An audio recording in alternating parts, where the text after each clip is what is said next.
Okay, so now it's time to see what the percentage of accuracy is for the student's oral reading. The book was Cow Up a Tree. It was the first time the student had seen this book. I'm trying to figure out what reading level he is, and I gave him a few choices. A lower level, like an 8 or 10. I gave him this one, and then about a 16, and he picked this one.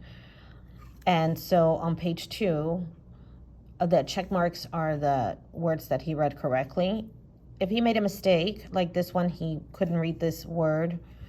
So I put the word he's supposed to read under the line and then a dash. Sometimes they don't say the word or they say it incorrectly. You need to write down, if possible, what they said so you can analyze to see what mistakes they're making.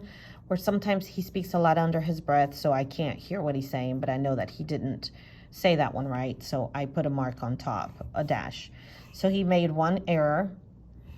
On the third page, he said gut instead of got, but then he went back and corrected it. That's an SC for self-correct. That's actually a very good thing because that means he's listening to his reading and realizing that it sounds wrong, so he went back and fixed it. That's what good readers do. Then he read another word, and then the word that he was supposed to read was a, and he said the. But then he went back and self-corrected it. So these two are not going to count against errors. The errors were here and here. He said whoosh instead of wouldn't, and then he omitted the word come. Then he read one right. So I marked it as 2 errors and 2 self-corrects. On page 4, 1 error, he didn't say the word old. Sometimes students skip words as just a defense mechanism to try to sound better or make things sound right. And then he said send instead of said. And motor or something like that instead of mother. So I counted, there's 3 errors. Then here's another error.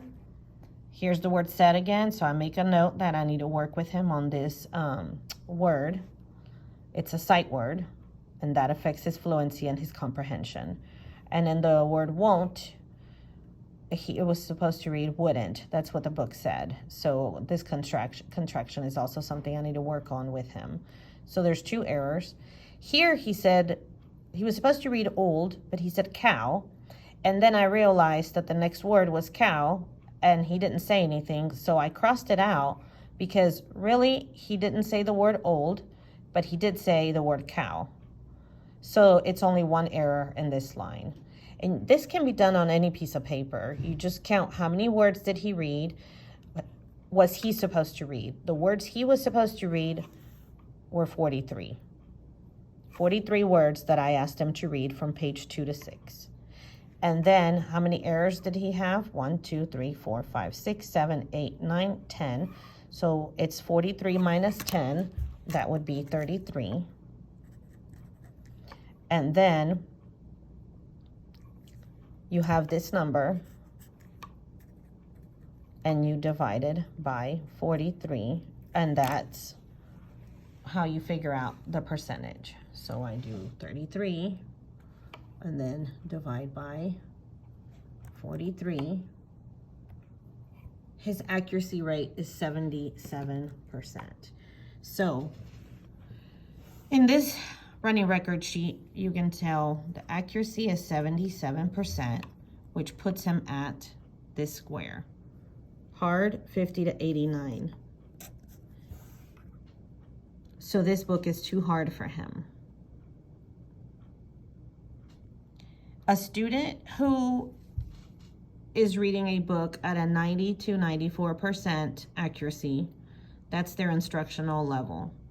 If they score 95 and above, that's an easy book, and you need to go at least 1 level up and for instructional, because you're looking for instructional level books.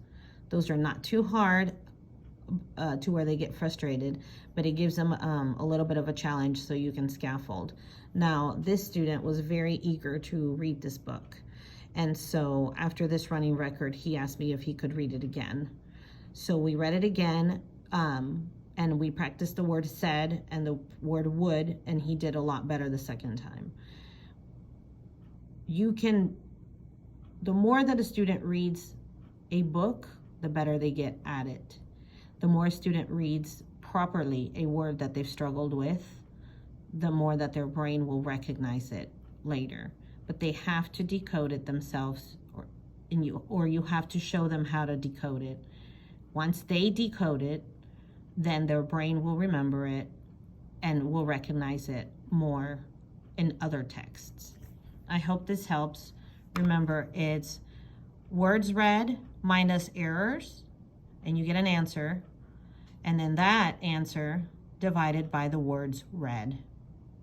And that's how you get the percentage of accuracy.